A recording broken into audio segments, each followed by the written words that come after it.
to analyze very critically the situation that confronts us as a country, to pierce through this fog that is presented to us by the corporate press, and to understand what the true character of our country can be if it represents the values of all of us.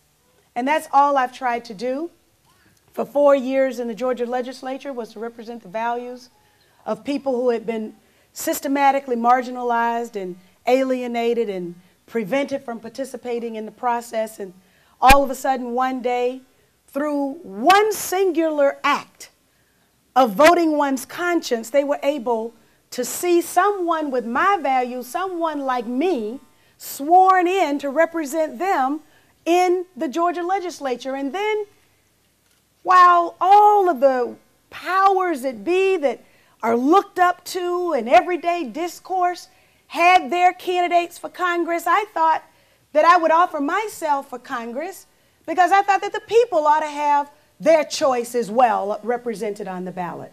And we didn't have any money. All we had was the strength of our convictions.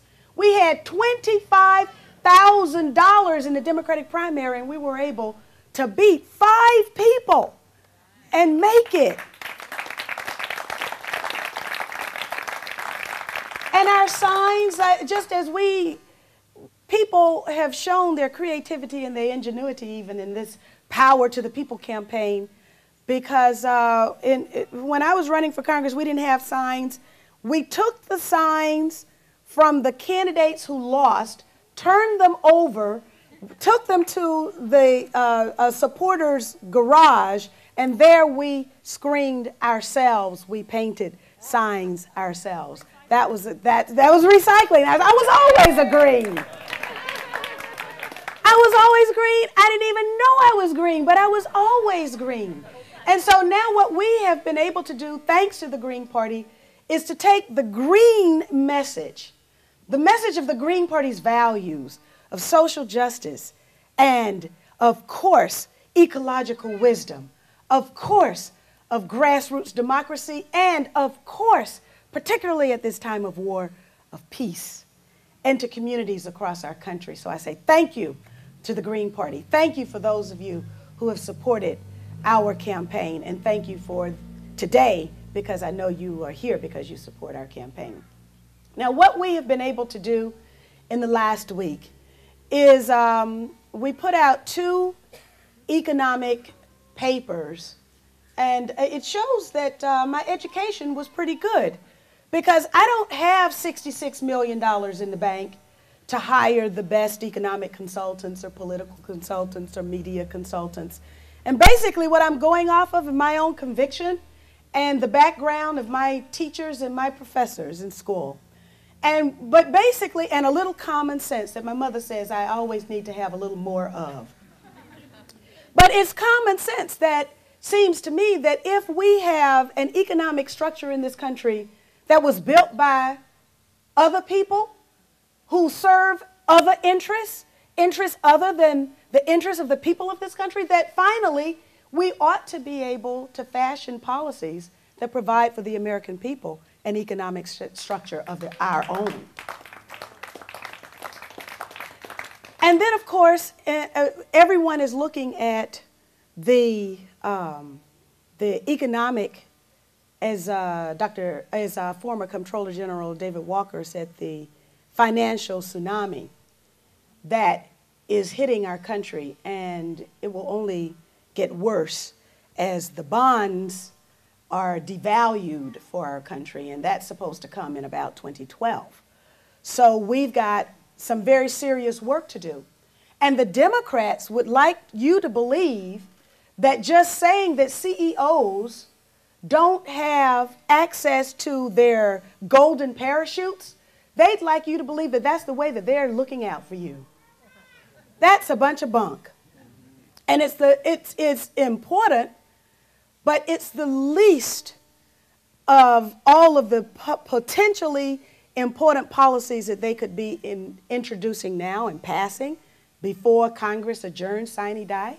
Like, for example, an elimination of all adjustable rate mortgages that started this, eliminating predatory lending, eliminating discrimination and redlining, eliminating the failed notion that somehow housing is something other than a right. The United States is signatory to the United Nations Declaration on Human Rights that states that shelter is a human right. Don't you think we ought to follow that?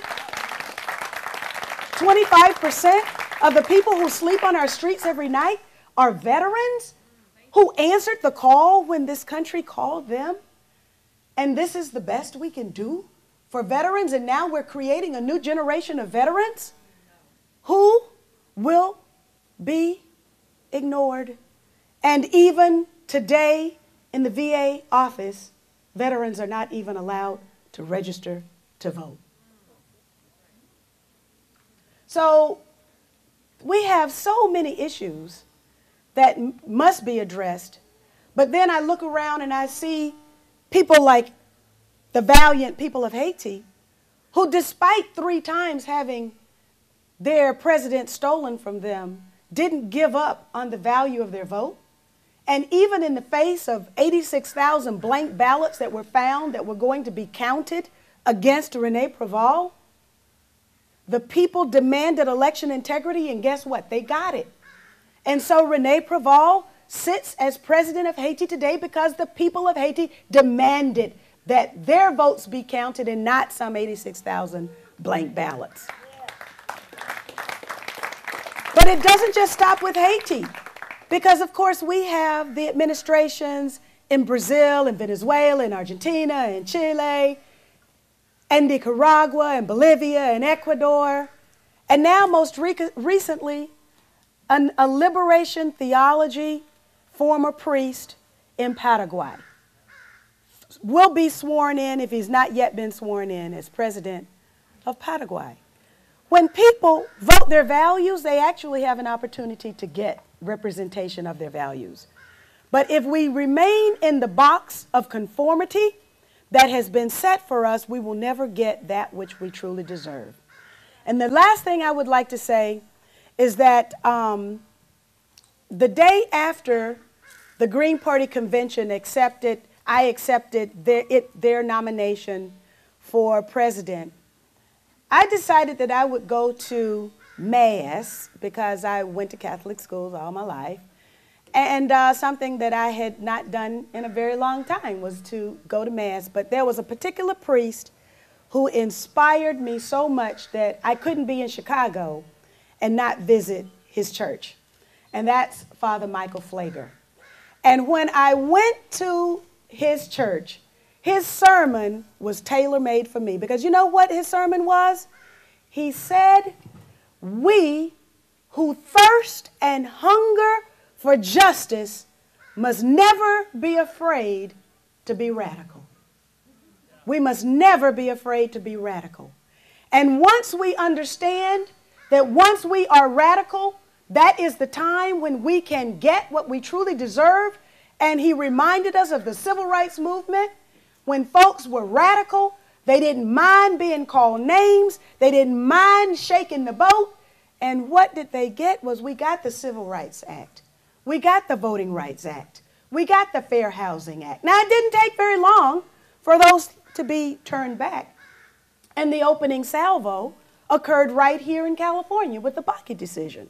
However, the lesson is that when we step outside of this going along to get along, being afraid to rock the boat, then we can actually get that which we need and that which many communities around the world deserve.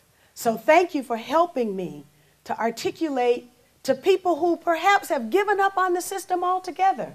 And today, in fact, I was in Oakland with a young man who said that, you know, politics, he doesn't participate in electoral politics.